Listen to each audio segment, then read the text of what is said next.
Hi, everybody. It's Chris Pistorius again with the Dental and Orthodontic Marketing Podcast. Got a great guest for us today, this week, I should say. We have Megan Urban with Omni Practice Group. She specifically is a dental practice broker. So she helps dentists buy practices, sell practices, and kind of everything in between. She's based in Salem, Oregon, but her and her group can work in a lot of the United States. And Megan specifically has really spent her whole life into dentistry. So I think we're in for a treat here today. And Megan, thanks so much for joining the program. Thank you. Why don't you start off, Megan, by telling us a little bit about what you do, what Omni's all about, and we'll kind of go from there. Well, with Omni, we've been a group helping dentists and all the specialties, so orthodontists, periodontists, all the different specialties, since 2004. And like you said, we're in most every state almost. And yeah, we do help dentists of all specialties buy and sell practices. We can even help, because of our background and our experience, we can help even if somebody's looking to add an associate and how does that work. So we do a lot of consulting around dentistry in general, but we certainly help with the buying and selling of dental practices. And all of us have our real estate licenses too. So that makes it nice because then we can help if there is any kind of real estate involved, whether it's a condo or a freestanding building or whatever. Cool. Nice. So how do you see the market right now as a whole? I mean, is it a hot market? Is it a kind of a stagnant market? Where is it? It's a seller's market. I think, we had a few years after 2008, I realize that's a little while back, but, where I think dentists ended up having to work longer than they thought they would. Mm-hmm. But it's definitely a seller's market and banks are lending. So it's a great market right now. And I know, a lot of us and a lot of the population always are concerned with the big corporate, practices and the direction that's going. But, we still see a lot of dentists that want their own thing. So we're busy. Yeah, well, that's great. That's good news. I definitely want to get into the broker and selling and buying and that kind of stuff. But do you also help? I assume you could help a dentist that maybe has one practice and is looking to expand into additional practices too? Yep, absolutely. It's a big deal to add an associate or to add another location. It really is a big deal. And so we like to help with that so that it has a better result than winging it. It's a big deal. Yeah.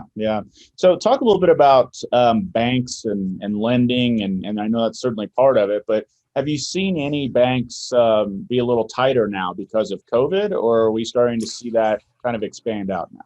A little bit. And I think, from my perspective, I feel like they do sometimes change their processes and things that they like. Sometimes they like startups, sometimes they don't.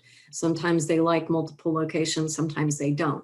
But we've seen during the height of COVID, I was still selling practices and getting lending for people. But it was a little bit of a different process. But we definitely have dental specific lenders that help our dentists. They understand dentistry, so they hear the story. It's not just the numbers. It is the numbers, but they also hear the story. So we have a lot of great banks that we work with. Gotcha. Okay. So I'm going to kind of put you into two situations here, but let's say, first of all, I'm coming out of school, or maybe I've been an associate for a while and I'm ready to buy my own practice. What are some tips or tricks, if you will, or what do I need to do to get ready to do that? I think you need to ask yourself if you're ready to do it. And then I think you do need to find the right broker that can help you understand the practice that you're looking at. No practice is perfect. There's always areas of opportunity, but going in with your eyes wide open, I think is good. So anytime you can work with a broker that does come, like I do, like we do, from a dental background, that truly understands what's happening and how to make that smooth transition. I think it's also time to, get your financial information together for the bank. They're going to usually want maybe the last 2 or 3 years of your tax returns. They're going to want to know, what debt you have. And they expect every new dentist to have $200,000, $500,000 in student debt. Mm. Then they're going to also want to know, hey, how much other debt do you have in credit card or that type of thing? So just being able to get those things together. But then the other half to their loan is, what does the practice cash flow? And so, but if you have your stuff together and you're ready to roll, that's a good piece. And, they have to look at information about the practice too. If the practice is doing surgical implants and this dentist, like you just said, is new out of school and they don't do surgical implants yet, what's the plan? Is the seller going to stay on and do them? Or maybe it's not a big part of the practice, so it's not a concern, but just a lot of details to look at. Right. Now, over the years, I know you've been in dentistry a long time, and I want to hit on that too, but do you see dentists that are more successful just starting a brand new from scratch practice, or are ones more successful typically when they buy an existing book of business or an existing practice? I think it takes a really special person or a unique person that can do a startup. You have to be pretty outgoing. You can't just sit down in the chair and continue the process. You really have to get out there. And then that's where especially you guys come in handy, because it's not like the old days where you just put your shingle out front with your name on it and people walk in. Right. And so super critical that you think you have the personality and the wherewithal emotionally and financially to do a startup, but then be willing to understand that there's a cost they're going to need to put forward too, with a great marketing plan. And a lot of the banks understand that too. And so they're going to potentially include that financial piece for marketing. Gotcha. So that's almost, when we talk about starting something from scratch, or even, buying an existing practice, I think you're probably right. Banks kind of realize that they're going to need some money to kind of start this up and get their own stuff going. And they'll include some of that monies for some of those monies for like marketing and things like that. Right. Yep. And I always tell the young dentists, because they're concerned about the finances, and I understand that, but, sometimes you really have to keep the big picture in mind. It's like $10,000, $30,000, $50,000. I realize is a lot of money, but in the life of your career, it's not that much. Yeah. 30, 40, whatever years. Yeah. We talk a lot about that with dentists, and, a lot of them are, when we get some practices in to do our marketing services, they're very focused on, okay, what are you going to do for me next month type thinking. And I totally get that. But they also have to sit back and realize, okay, what is a new patient worth to me for the lifetime of them being a patient, right? And really knowing their numbers and understanding what each new patient's worth. And if I do send them 10 brand new patients, how many of those will come back for regular treatment for the rest of their lives potentially? And they've got to really start thinking about that big picture, not just next month, but next 6 months, next year, next 5 years, next 10 years. So I think that's an excellent point.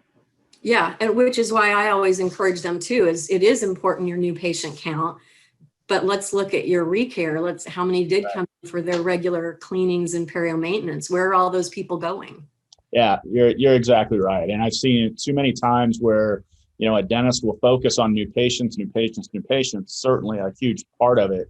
But, there's also usually a big pocket of patients that are not active anymore, and they're not coming back in, and they're not spending enough time or focus on trying to get those patients that potentially already know you, like you, and trust you to come back in. And those should be the easiest ones to bring back in. So that's why I like to, when I approach marketing, I talk about not just new patients, but a holistic approach that's going to, bring patients in from all over the place. I think that's an awesome point. So important. When I talk to dentists and, they say, well, I just have one hygienist, but, we couldn't keep another one full. And I'm like, why not? Where do you go? You've been practicing for X number of years and you've had X number of new patients per year or per month, whatever.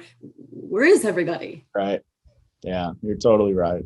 But let me go to my other scenario here of where I'm an existing dentist, and I've done it for 20 or 30 years and I don't want to do it anymore. So I'm ready to sell.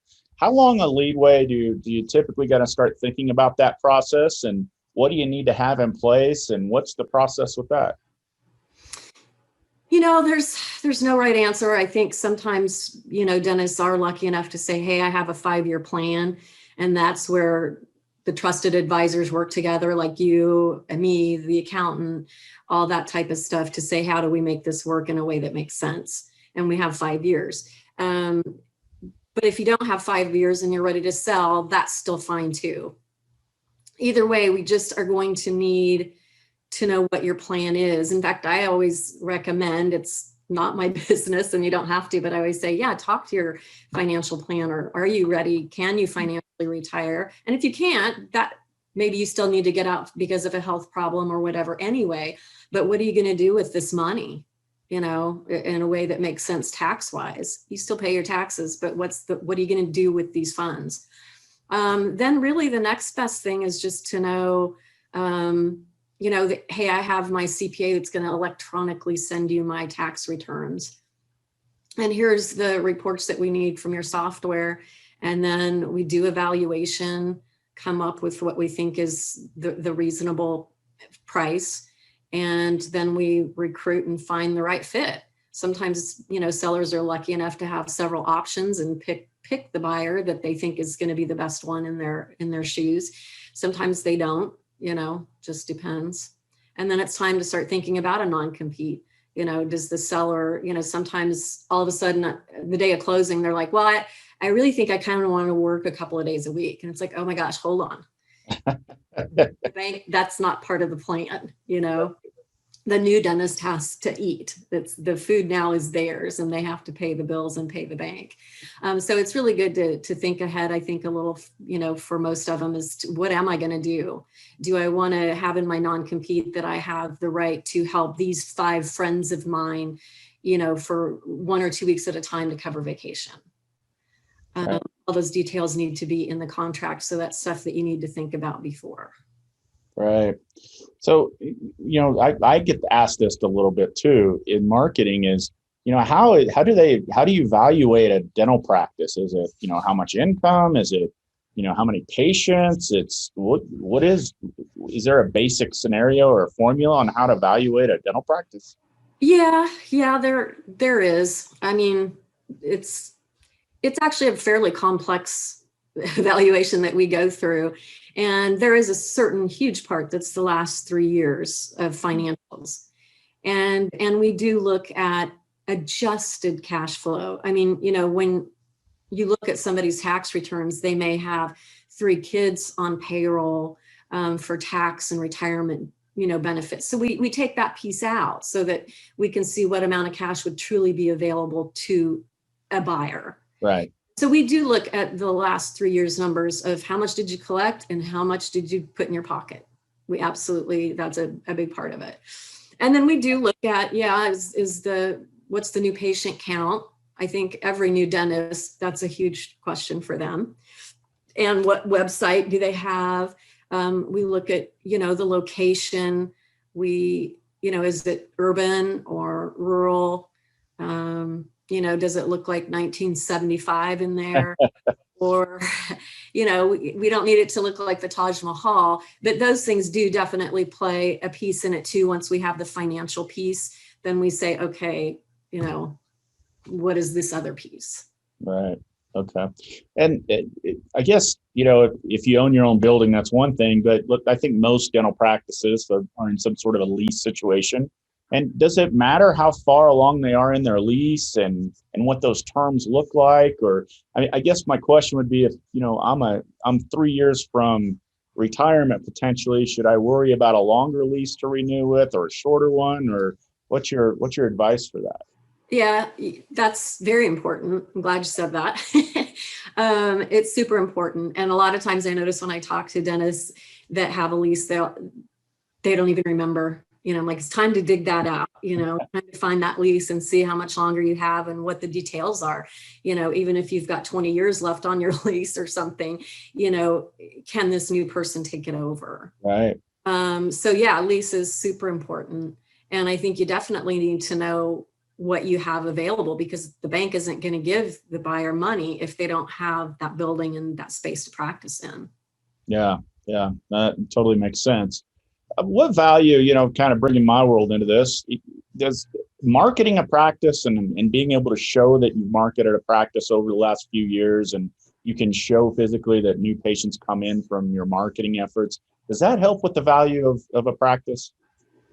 It does. It definitely does. I mean, we have plenty of practices that we work with that don't have a website, that don't have business cards, that don't do advertising, or that still do yellow pages. But the new dentists are a little more savvy to all the ways to market and social media and the SEO and all that. So I think that definitely plays a big part in what a buyer looks at for a practice. Okay. And what about employees? You've got hygienists, you got front desk staff, you've got, all kinds of employees. Is there anything that you should do prior to selling to kind of get these folks ready, or how does that work? Not really. Typically, we don't recommend that your staff or your team is has any knowledge of you ready to leave. Now, that being said, though, I've got, multiple dentists that I've worked with that say, but this team has been with me 30 years. They're my friends. They're my family. I have to tell them, well, that's up to you. But here's why we're concerned. We don't want them to get panicked and nervous and leave, because they are a part of the goodwill too. The patients like the team as well. But it's just human nature to get really freaked out and nervous about this kind of stuff. And so we don't typically recommend that they talk to them or tell them about it until we have the new buyer and it's pretty tied up. I guess if you really have somebody awful on your team that you've been nursing for a while, maybe it's time to move on. But otherwise, there's not a lot you can typically do there. Yeah. Yeah. And so I know this is across the board, but if you brought on a dentist who's looking to sell right now, how long does that process take on average? It definitely depends, but I guess maybe 6 months. Okay. Maybe less. I mean, I've seen some happen in, month and a half. But I'd say some are, they're typically usually around 6 maybe. And that's allowing for time to, find the right buyer, and they contact, their advisors too, their CPA and their lenders and attorney, and get all that straightened out. But it goes much quicker if you have dental specific lenders and dental specific attorneys that are involved and know what they're doing and can wrap it up pretty quickly. Right. Okay. Right. Now, I know Omni can serve, maybe you could talk a little bit about, between yourself and your company, who can you service? Where can you help dentists? Depending on what we're doing, to some degree, any state. Okay. Definitely we have on our team, we have, I don't know, probably 4 dentists that are also brokers. We have a CPA, we have MBAs, we have several of us that have been in the dental industry forever. And but we're definitely licensed, especially with our real estate license in, Oregon, Washington, Alaska, Idaho, Nevada, Arizona, California, Colorado, Ohio. Hope I didn't miss any there. All over the place. So what is that? Let's say somebody is, ready to buy their practice, or they're ready to sell their practice. What is typically a first step when they contact somebody like you? What do you do first? Just ask a lot of questions, honestly, to find out what they want to do, what their goal is, if they want to stay on and work some or they don't. And, just in general, we just literally talk about what the process is. That, here's how this works. Here's how we advertise and market your practice. We have hundreds of dentists looking for practice. Well, I do. So as a team, we would have thousands and thousands. And that I can reach out to, and so, but I need to know about your practice, and what we're selling, who we're looking for to take over for you. So that's really just a simple start, is just literally to talk about the practice and what the process is. That, yes, we get evaluation, and they come and look at your practice, and they get lending, and literally just to share that knowledge and guide them. Yeah. And in hiring somebody like you with this much experience, over the years, I'm sure you've got tons of contacts in lending and, all other expertise in selling and buying practices, right? Yep. Yeah. We have all the attorney, dental specific attorneys and accountants and lenders that all know how to come together and make it as stress-free as possible to Sure. the transition. Yeah. Yeah, I think that's the thing. We've had experiences here at our agency where, practices have grown and they need to expand. And it's a very stressful process a lot of the times. And, you kind of think about yourself when you buy a home, it's it's one of the most stressful times of your life. So I think if you can find the right person to partner with to help you through that process and they know the ins and outs, any less stress that can be involved, the better, right? Yeah, absolutely. And then that's what I even find out too is how often they want to communicate with me, are they and maybe they don't know yet, but as we go along, they'll decide. I have some people, if I don't talk to them every day, they wonder what's going on. But others are like, I don't need to know who asked for my information. Just tell me when you have something. I'm like, okay, you got it. Well, Megan, if somebody's watching this and they may be in that process or thought pattern of sell or buy or something in between, what's the best way to reach out and get a hold of you? You can call me, email me, whatever you want.